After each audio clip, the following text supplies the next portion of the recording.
अस्सलाम वालेकुम, आदाब नाज़रीन। आप देख रहे हैं शुभम चैनल में आपका मेज़बान इदरीस फलाही।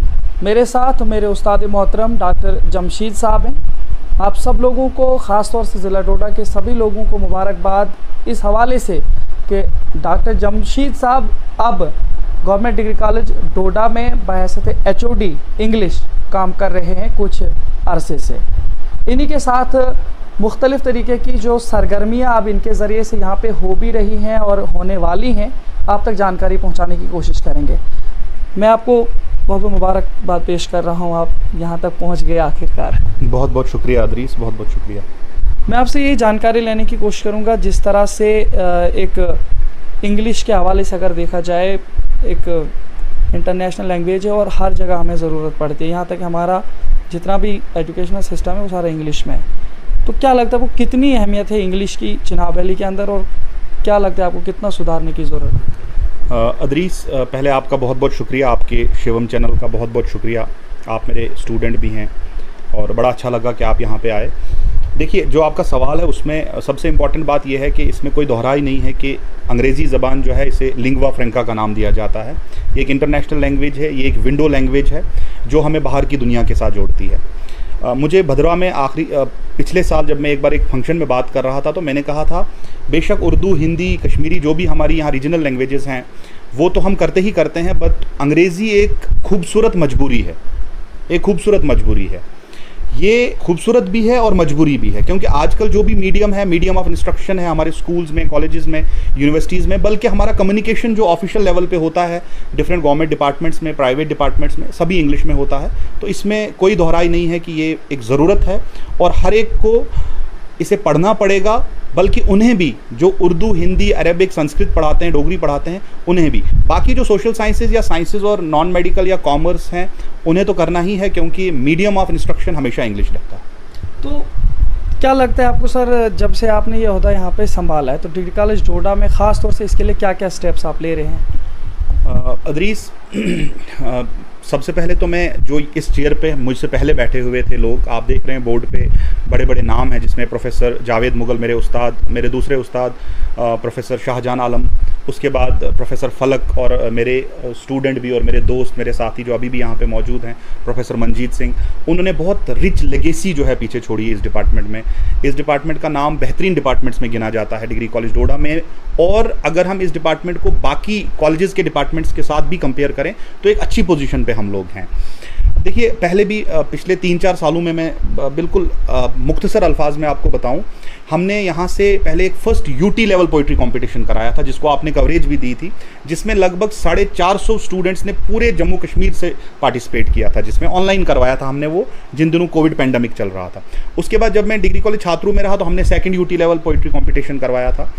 रिसेंटली 4 या 5 दिन पहले हमारा एक बड़ा बेहतरीन इनिशिएटिव हम तीनों ने मिलकर लिया, जिसमें मेरे कोलीग प्रोफेसर मंजीत सिंह और डॉक्टर तबस्सुम सलीम मैम हैं, इन्होंने मेरा साथ निभाया। हमारे एक दूसरे कॉन्ट्रेक्चुअल फैकल्टी थे डॉक्टर अमित, वो इसमें साथ थे। हमने poet of the year initiative लिया, जिसमें हमने एक प्लेटफॉर्म दिया स्टूडेंट्स को, जहाँ पर हम उन्हें एक प्लेटफॉर्म देते हैं ताकि वो अपने उस टैलेंट को, उस क्रिएटिव एबिलिटी को सामने ला पाएँ। तो हमने एक बेहतरीन रिस्पॉन्स आया उसमें। स्टूडेंट्स से हमने पोएम्स, उनकी सेल्फ कंपोज पोएम्स हमने वो मांगी, उसमें प्लेजरिज्म चेक किया, ब्लाइंड रिव्यू किया, जजेस को भेजी, और हमने फाइनली 22 जून को उसका रिजल्ट जो है वो अनाउंस किया, जिसमें साहिर वानी जो है सेमेस्टर 6 से, उन्हें poet of the year award मिला। वो आपने भी कवर किया। उसमें पहला इनिशिएटिव तो हमने ये लिया। दूसरा, मैंने एक प्रपोज़ल अपने मोहतरम principal doctor professor Atar Singh कोतवाल सर की क़यादत में, उनकी गाइडेंस में मैंने एक प्रपोज़ल फ्रेम किया है, उनसे बात की, उनसे इजाज़त लेके हमने academy of art, culture and languages के जो डिस्ट्रिक्ट ऑफिसर हैं यहाँ सलाउद्दीन साहब, उनसे बात की, ऊपर उनकी जो हायर अथॉरिटीज़ है उनसे बात की। हमने एक प्रपोज़ल उनको भेजा है, जिसमें हम चाहते हैं कि जो जैसे बाकी ज़बानों में यहाँ मुशायरे होते हैं, कश्मीरी में, उर्दू में, गोजरी में, पोगली में, हम चाहते हैं कि अंग्रेज़ी ज़बान के हवाले से आपने आज तक इस तरह का नहीं सुना है। तो आने वाले दिनों में आप देखेंगे इंशाल्लाह 10, 15, 20 दिनों में हम आपको फिर उस दिन बुलाएंगे। एक कॉन्फ्रेंस यहाँ पे होगी, 1 डे कॉन्फ्रेंस, जिसमें हम writers and writings of district Doda, अब उसमें ये नहीं है कि सिर्फ इंग्लिश राइटर्स को हम उन पे बात होगी, उसमें जो भी रीजनल लैंग्वेजेस में राइटर्स हैं उन पे बात होगी, चाहे वो पोइट्स हैं, शॉर्ट स्टोरी राइटर्स हैं, या किसी भी किस्म का, किसी भी योना से वो बिलोंग करते हों, लेकिन मीडियम ऑफ जो उसमें होगा एक्सप्रेशन उस कॉन्फ्रेंस में वो इंग्लिश होगा, ताकि उससे अंग्रेज़ी को बूस्ट मिले, हमारे लोकल बच्चे उसमें पेपर्स पढ़ें, हमारे स्कॉलर्स पेपर्स पढ़ें, अपनी पोइट्री प्रेजेंट करें, अपनी शॉर्ट स्टोरीज प्रेजेंट करें। एक आध की नोट लेक्चर्स का हम उसमें सोच रहे हैं, किसी एक्सपर्ट को बुलाएं। उसमें अर्स्टवाइल डिस्ट्रिक्ट डोडा को हम कवर करने वाले हैं, और उसमें खास बात जो रहेगी, उसमें एकेडमी जो है वो स्पॉन्सर करेगी उसे।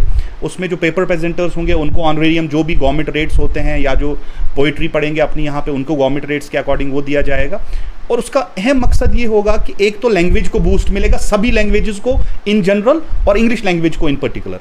दूसरा उसका इंपॉर्टेंट मकसद ये है कि आज की यंग जनरेशन जो कश्मीरी, उर्दू, हिंदी या गोजरी या भद्रवाही नहीं पढ़ पाती है, किश्तवाड़ी नहीं पढ़ पाती है, या उसको समझ नहीं पाती है, उन राइटर्स को मेन स्ट्रीम में लाने के लिए उन्हें उनके कामों को या तो ट्रांसलेशन की शक्ल में या उन पे मजमून लिखे जाएंगे, वो इस यंग जनरेशन के सामने पढ़े जाएं, ताकि वो जो गैप है because of this language issue, वो जो गैप रहता है टारगेट लैंग्वेज और सोर्स लैंग्वेज के बीच, वो गैप हम फुलफिल करना चाहते हैं, ताकि यंग जनरेशन के सामने उन राइटर्स की काम आए। और उस हवाले से मैं एक चीज़ और ऐड करूंगा यहाँ पर। 1-2 साल पहले मेरा एक पेपर यहाँ पे पब्लिश हुआ था यूनिवर्स जर्नल में, the poetry of district Doda, the English poetry of district Doda, a short review. तो मैं चाहता हूँ उसी को हम आगे लें और इस कॉन्फ्रेंस को हम कराएं। इंशाल्लाह बहुत जल्द आप ये सुनेंगे। ये हमारा दूसरा इनिशिएटिव। बहुत अच्छे स्टेप्स आप ले रहे हैं। आपसे यही जानने की कोशिश करेंगे, जो आपने ज़्यादातर स्टूडेंट्स के रिलेटेड जो चीज़ें आपने बताई, तो किस तरह से आपने फिर इम्प्रूवमेंट देखी, और जो शायरी उर्दू वगैरह में इन्फ्लुएंशियल होती है, क्या लगता है आपको अंग्रेज़ी ज़ुबान में इन्फ्लुएंशियल शायर किस तरह से आप खोज रहे हैं? ये बहुत ही अच्छा सवाल है। हम अंग्रेज़ी टीचर्स भी ये मानते हैं कहीं ना कहीं कि शायद अंग्रेज़ी ज़बान की शायरी में उतनी डेप्थ हम लोग अभी अचीव नहीं कर पाए हैं यहाँ पे। उसका रीज़न ये है कि उर्दू जो है वो हम, उर्दू हो, कश्मीरी हो, भद्रवाही हो, या जो हमारी रीजनल लैंग्वेजेस हैं, वो हमारी मदर टंग है, वो हमारी अपनी ज़बानें हैं। होता क्या है कि वो हमारे माहौल में है, वो हमारी हवा में है, वो हमारे आसपास है। अंग्रेज़ी के साथ वैसा नहीं है। अंग्रेज़ी हमें इम्बाइब करनी पड़ती है, इसे हमें लेना पड़ता है, इसे हमें सीखना पड़ता है। तो कहीं ना कहीं वो कमी तो हम देख रहे हैं। लेकिन इस तरह के इनिशिएटिव, जैसे मैंने आपको कहा, यूटी लेवल के 2 प्रोग्राम कराए, रिसेंटली हमने जो poet of the year award कराया। और मैं यहाँ पर ये बता दूँ कि ये poet of the year award, चाहे मैं यहाँ पे रहा या कोई भी रहा, कोशिश ये रहेगी कि हर साल एक poet of the year department of English से ऑनर किया जाए। आप देखेंगे हम लोग बड़ा खुश हुए जो हमने पोइट्री देखी। उसमें से बेशक कुछ पोएम्स जो थी बहुत मयारी नहीं थी, लेकिन कुछ बच्चों की क्रिएटिव टैलेंट को देख के हम भी हैरान रह गए। और उसमें हम लोगों ने प्लान किया है कि एक छोटी सी एंथोलॉजी, वो जो कलेक्शन ऑफ पोएम्स हैं, वो बहुत जल्द हम प्रिंट फॉर्म में, जो पहला पब्लिकेशन होगा इस डिपार्टमेंट की हिस्ट्री में, वो सामने आएगा। और हम कोशिश करेंगे कि इस तरह से इनिशिएटिव्स हम लेते जाएं, और आने वाले टाइम में एक वक्त ये आए जब लोग ये कहें कि अंग्रेज़ी ज़बान की शायरी में भी उतनी गहराई है जितनी बाकी ज़बानों की शायरी में। तो क्या लगता है आपको, जो यहाँ पे जितने भी शोरा हैं या जो राइटर्स की आप बात कर रहे हैं, तो जब ये सब स्टेप्स आप ले रहे हैं, तो जो भी बाशऊर लोग हैं उन तमाम चीज़ों के फील्ड में, तो किस तरह से उनका रेस्पॉन्स आपकी तरफ रहा? क्या कुछ लोगों ने रेस्पॉन्स दिया या नहीं दिया, किस तरह से?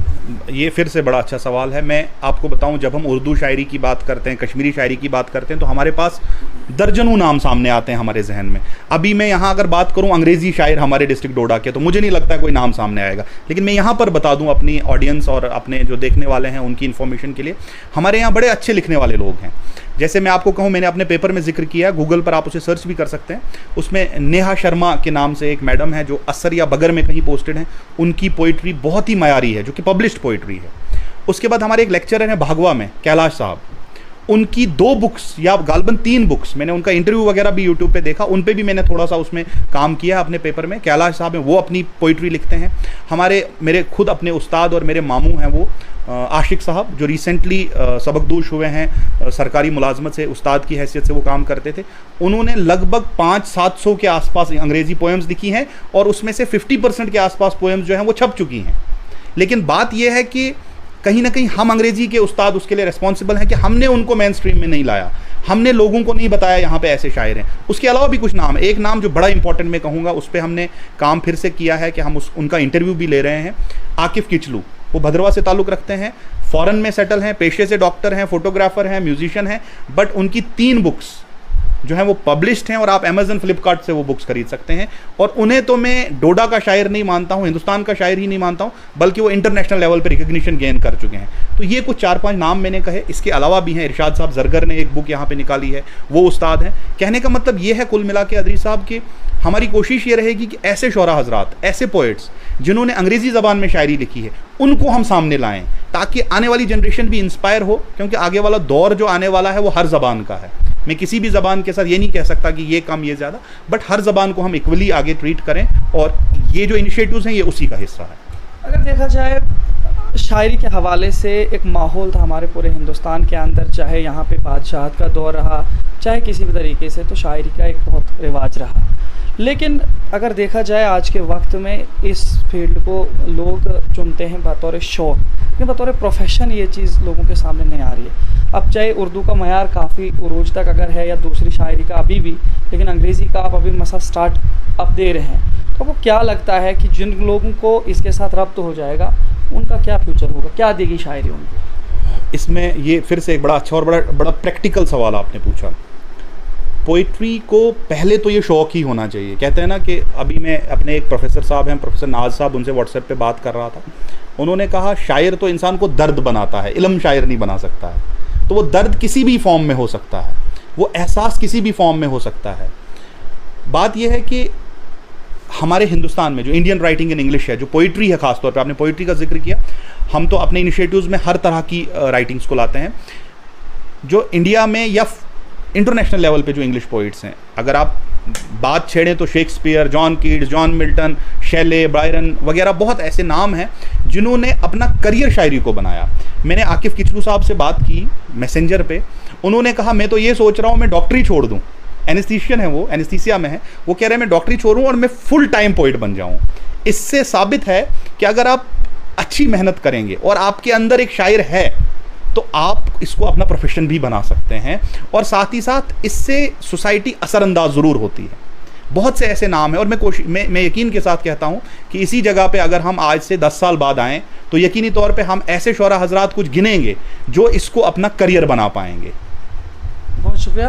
आपसे एक आखिरी पैगाम लेंगे, हमारे जितने भी चनाब बेल्ट के लोग हैं, अंग्रेज़ी ज़ुबान में महारत हासिल करना चाहते हैं, महारत हासिल कर चुके हैं, या अंग्रेज़ी ज़ुबान की शायरी के साथ या इसकी राइटिंग के साथ रब्ता रखना चाहते हैं और आपके साथ रब्ता करना चाहते हैं, तो उनके लिए क्या पैगाम रहेगा? देखिए, सबसे इम्पॉर्टेंट बात, बड़ा अच्छा सवाल है। फिर से मैं चाहूँगा कि हम जो इंग्लिश के टीचर्स हैं, चाहे यहाँ पे हैं चाहे किसी भी कॉलेज में हैं, मैं सब की बिहाफ पे आपको ये बताता हूँ, मैसेज ये है कि हम सिर्फ कॉलेज स्टूडेंट्स के लिए नहीं बैठे हैं। ऐसा नहीं है। हमारी एक्सटेंशन एक्टिविटीज़ ऐसी होती हैं कि कोई भी बच्चा जो हार्ड वर्किंग हो, इंटरेस्टेड हो, या कोई भी शख्स जो हमसे किसी भी तरह की मदद लें, हम उससे सीखें, वो हमसे सीखें, हमारे दरवाजे उनके लिए हमेशा खुले हैं 24/7। एक बात। दूसरी बात जो आपने कहा कि क्या किया जाना चाहिए इस ज़बान को सीखने के लिए, मैं अदरीस हमेशा हर प्लेटफॉर्म से कहता हूँ कि अंग्रेज़ी बोलने के लिए अंग्रेज़ी बोलना ज़रूरी है, और अच्छा बोलने वाला अगर आपने बनना है, अच्छा स्पीकर बनना है, तो पहले आपको पढ़ना पड़ेगा। आजकल के दौर में शॉर्टकट्स में हम लोग ज़्यादा यकीन रखते हैं। अगर हम इन शॉर्टकट्स को छोड़ के पढ़ें, रीड एंड रीड, ठीक है, जितना ज़्यादा पढ़ा जाए आप उतने बेहतर राइटर बन सकते हैं।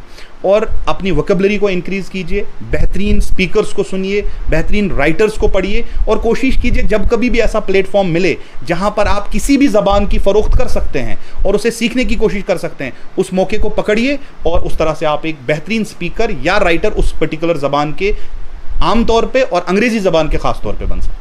बहुत शुक्रिया हमारे साथ बातचीत करने के लिए। काफ़ी अच्छा कंटेंट लोगों के लिए मिला, और फिर से आखिर पर आपको मुबारकबाद पेश करता हूं, और अच्छी ख्वाहिशात रखता हूं कि आगे मुस्तकबिल में आप इस तरीके से इस ओहदे के ज़रिए से लोगों तक फ़ायदे के साथ। बहुत बहुत शुक्रिया। बहुत तो नाज़रीन, आपने देखा हमारे साथ डॉक्टर जमशीद साहब थे, HOD इंग्लिश, इस वक्त गवर्नमेंट डिग्री कॉलेज डोडा में हैं तैनात, और काफ़ी सारे इनिशिएटिव्स ले रहे हैं अंग्रेज़ी ज़ुबान के हवाले से। अंग्रेज़ी ज़ुबान के लिखावट या पढ़ने के एतबार से नहीं, बल्कि इसकी शायरी और इसके शोरा हजरात को भी खोजने का काम कर रहे हैं। उम्मीद यही है कि चनाब वैली में आने वाले कुछ अरसे के बाद कुछ अंग्रेज़ी शायर भी हमें देखने को मिलेंगे। देखते रहे शोम चैनल। अपने मेज़बान इदरीस फलाही को दीजिए इजाज़त, मज़ीद पेशकश करेंगे, तब तक के लिए अल्लाह हाफ़िज़।